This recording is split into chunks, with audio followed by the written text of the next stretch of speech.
Welcome everyone. Today we have here Ulrik Christensen, a person who allowed GUE to have a very prominent and a very well designed online learning. So GUE is entering in a way a new stage of teaching, and then I'm sure that you will see a lot of changes, and some of you might be a little bit surprised even what's going on and how we will be teaching in the future. But for me, it's like a huge revolution what we are doing now, and I'm super happy we are doing it. It's massive amount of work. There are some people that are kind of concerned. We called it mastery learning, and we use the word mastery very often, and we use word excellence very often. And the question of today's chat will be, what actually is mastery?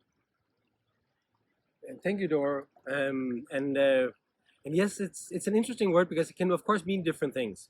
When we use mastery, and I just a few weeks ago published a book about this, written together with Tony Wagner, that actually features GUE quite prominently because GUE is one of the best examples we've been able to find among adult learning for how mastery learning works.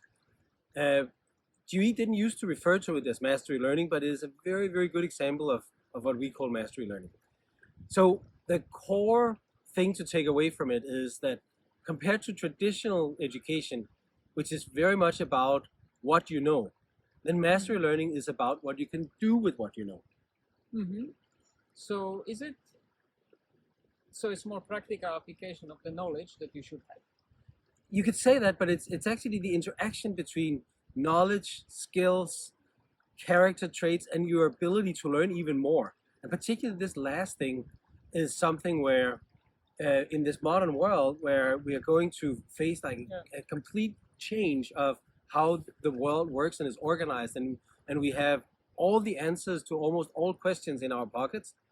In the future, it's more a question of being able to ask the right questions, to be curious, to be adventurous, to explore the world, compared to the traditional world where it was more like building human hard drives of information. So more accumulating information and then having the question, now what? How I can use it? And you could say that that GUE is an example where it has never been about knowledge. Actually, GUE has been very explicit and clear about the fact that it was not about pursuing the next plastic card or pursuing the next certification. It was about how do you actually end up at a level where you can perform the skills at a certain level, where you can work as part of a team, where the total package is there, so you're prepared to join some of at least a path towards some of the most challenging and daring exploration dives in the world. So what we are trying to say, so I will just paraphrase, that mastery would be a way of learning where you acquire all of the bits and pieces, all the components, you bundle it together into something, and then you are, as a learner or as a user of that mastered knowledge, skills, and so on, you are able to use it. Yeah. Yes. Yeah? Okay. It is that fundamental thing about the goal is not to be committed. Of course, commitment is necessary, but it's not a matter of stay 4 days and you get a certification. And everybody in the community knows this. GUE was outstanding already when I got to know about you guys a few years ago only. We're already competency based. And competency and mastery based learning is very, very similar. We use it almost interchangeably because the goal is, what are you competent at doing? What can you actually use your knowledge and skills for? So now my question is, because with the online learning that we introduced, there is a little bit of fear, or people don't trust it in a way. Yes? So how, because if you want to master something, you need to have knowledge. And then for me, it's always super important that students, they understand why they are doing certain things. And by understanding why they are doing it, for me at least, it's way more easier to remember what I have to do. It's way more easier to find uncontroversial, or not uncontroversial, but some not thought solutions in a way that I have a problem that I have never seen before, because I always say to students that you cannot teach everything. You cannot teach every single situation that they will meet. We are giving them tools. So for me, it's a combination between they have to know, they need to understand why they are doing things, because then they will allow them to be a little bit more chilled, a little bit more comfortable when something happens, to have the skills to do this, and as well to have some sort of automaticity, as I started to call it, which we know as muscle memory, kind of, but it's not only muscles that should be automated, but it should be as well certain procedures in your head. Okay, this is the way I go through a problem. So this is all combined together. And I think that some of our people are a little bit afraid how we can use the online learning to enhance that. And for me, it's somehow obvious, because if I have students that know more, it's better. Because then I can connect the dots and I can make these moments instead of boring them with some things that are obvious, at least for me. So I think that there are three important aspects of what you're describing.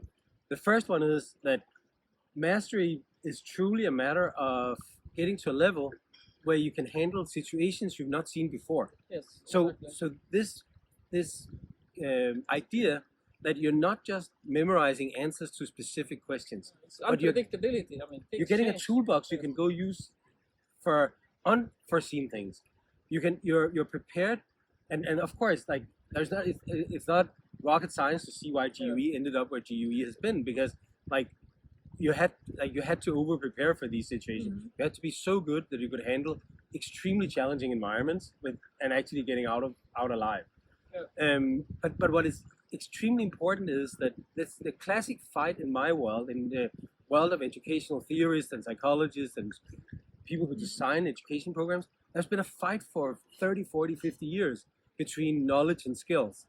And the crazy thing is that it's an interaction that is important. Mhm. Knowledge actually functions as a catalyst and contributes as a catalyst for skills development. If you understand why, and this is, as we will come back to in a future episode of this new concept of GUE, which is to understand why we're doing things, understand the deeper background for why things work the way they do, or why we do things the way we do, and also being able to communicate that to the students.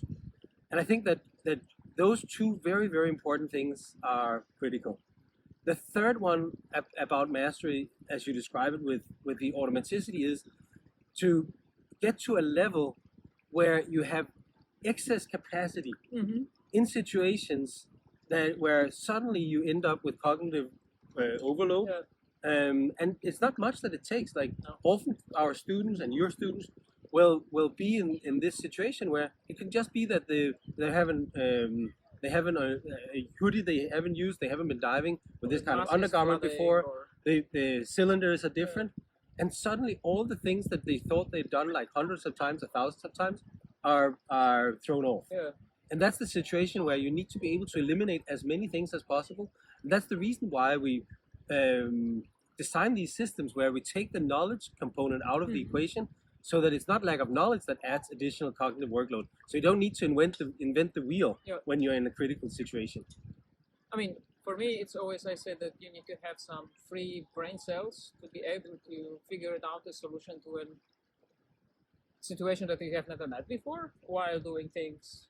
Like, you can do things at the same time. Yes, you can obviously breathe, you can kick, you can do backward kick, you can solve problems, and still your brain is, okay, how I can get out of here alive, in that case. Yes. Many years ago, I attended a lecture with one of the old guard of human factors people, John Sanders, and we've all been very inspired by a competency development model made by two brothers, Dreyfus and Dreyfus, that moves from novices at one end of the extreme to experts at the other end. And you will see that in the learning platform, because that's the scale we have in the lower left corner. But Sanders defined the difference between an expert and a master. We don't have a master category in the online platform, but he defined the difference between an expert and a master as an expert can handle the unexpected but feels stressed about it, and a master can handle it and almost enjoys handling the unexpected. Because it's fun. And I think a lot of the people in the GUE community actually enjoys to get to that level where it's fun to push the boundaries, where it's actually okay that you end up in that situation, as Jared describes it, as being comfortably uncomfortable. Yes. And actually what you say, and I laugh about it because I have heard that laugh so many times. If you are ending up in a situation and dive, then you have the question like, and now what? And you have your teammate going, where? Like actually enjoying that. It's like, okay, so what do we do now? Yeah. And that's actually something that is rewarding because then you have stories to tell. Yes? And this is something that is afterwards super rewarding because you can laugh about it, but in a positive, not like, it's not only about enjoyment, it's more about, okay, we had that problem, but we had the skills, the capacity to solve it, and we enjoyed that process. And it was not fighting for survival, it was more like, okay, next adventure. Yes, and I think that's an important part, and I think this touches upon many of the initiatives that we have decided as an organization to pursue, including explorers who teach. Yes. Because you will only really appreciate this if you put yourself in situations where you really have to put all of this to work in a concerted manner. There is a price to pay though, and that price is that you switch it away from being this time constrained system where time is the constant and performance is the variable. And the performance needs to fit somehow, somewhere. And we're switching it around to being performance is the constant. Yes. And then it takes however long it takes to get there. Yes. Can be shorter, can be longer, can be easier, can be harder, but the outcome should be similar. Yes. And hopefully everybody can see that this is what GUE already stood for. So we're just using a term for it that describes what GUE has been doing for at least 2 decades. So all of the way we evaluate students, so that we have a pass, now we have a provisional, that you are not yet there. It doesn't mean that you failed, it doesn't mean that you cannot do it, and it doesn't mean that you will never do it. It's just, okay, you need more time because of variety of different reasons. It's nothing personal. It's more like, okay, you are this type of person that learns potentially differently and you just need more time. And if you have the will, the curiosity, the drive, I will do it. So you have this perseverance. Yes, I want to be there and it doesn't matter how much time it takes, I will get there. And one of the things that we discussed at a certain point, that the platform would take, the theoretical component on the platform might take 5 hours to 15 hours. And then we have discussed, these 15-hour students will be bad. And at a certain point I said, not really, because they actually show that they really want to do it. Yeah. Because if they spend 15 hours and they struggled, and I said like, no, I really want to do it, and they did it, it shows different character than somebody who just read through it because he knew it. I mean, it doesn't mean that the other person who is quicker is lesser and the other person more valuable, but it just shows even those people who will take more time, they might turn out being extremely good because they have this character trait that we really look for. And we have data from dozens of millions of learners. Like, I think we're approaching 100 million learners on these platforms.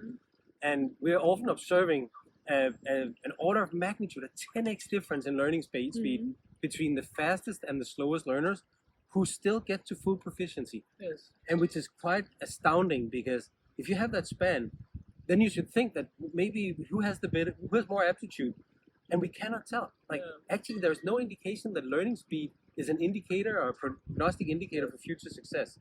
Way more important is actually the grit, which to your point, which is people who are willing to endure this despite the fact that they may be slow readers, or they may be dyslexic, they ADHD, all these different people on the spectrum of learning are often the ones who are most complimentary about this approach to education.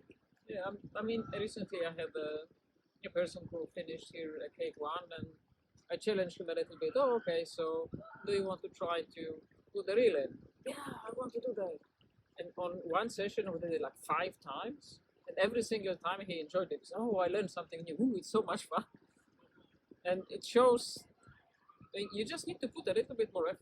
Nothing comes without trying harder, because you're just not learning. You need to challenge yourself a little bit, because otherwise, if something comes super easy, I don't believe that you will, because it's something that I always say to students that are starting technical diving, because I'm not teaching KF, I'm teaching technical.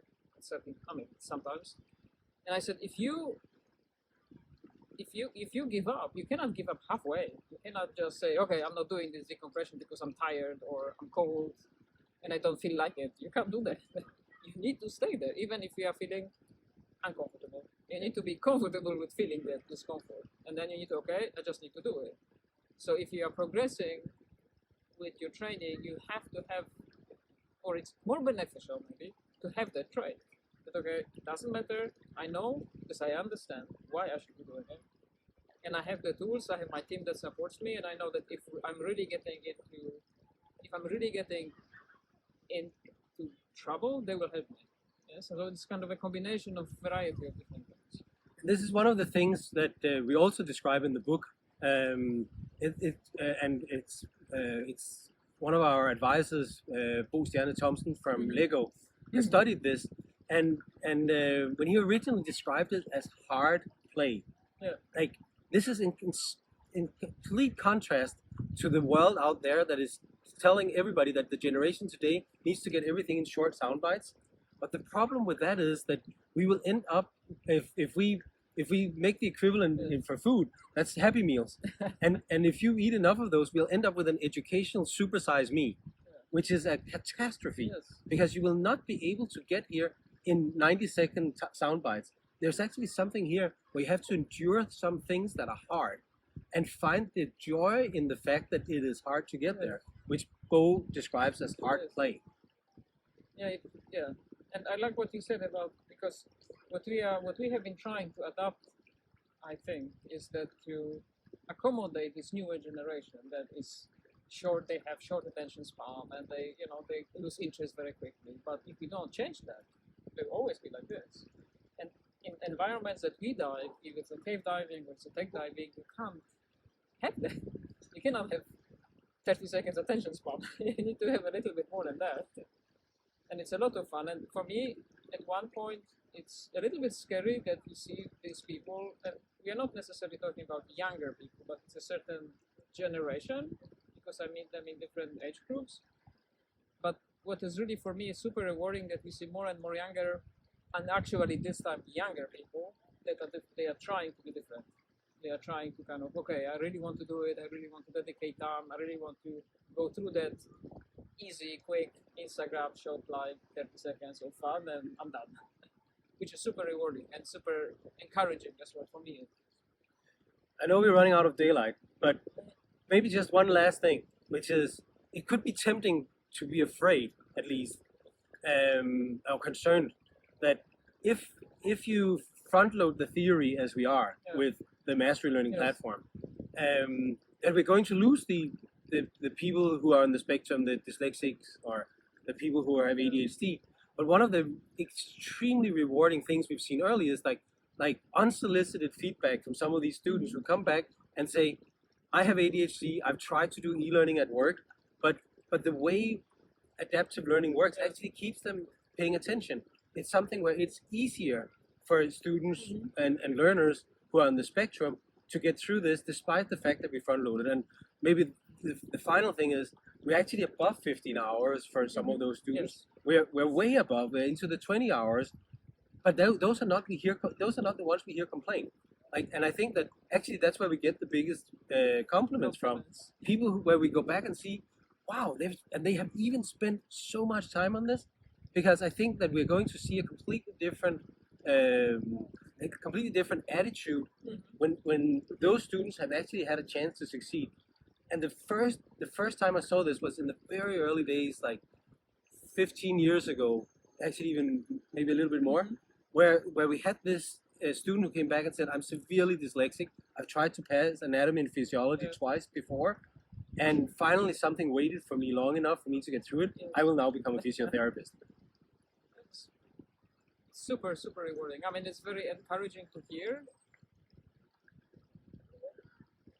And then let's hope, but I think it will work. I mean, I have no doubts, to be honest, that we will be able to fish out those people that are having this character traits that we want them to have, and then we can make them the future explorers that will continue, because this is something that we are looking for as well. Yeah. That does actually bring one final point, which is there is an antidote against the attention Short span? shortage, which is if you're interested in what you're doing, you actually expand the attention window, and that means that this is why GUE is so well positioned to make a strategic move like this, because diving with a purpose is the key to this. If you're actually not learning this because you have to learn it, but you're learning this because you want to go cave diving, or you want to join this expedition, or you want to go into wreck diving, we have to stay loyal, I think, to what GUE stood for, I think, from day one, which is diving with a purpose. Yeah, diving with the end goal in mind. Yes. Exactly.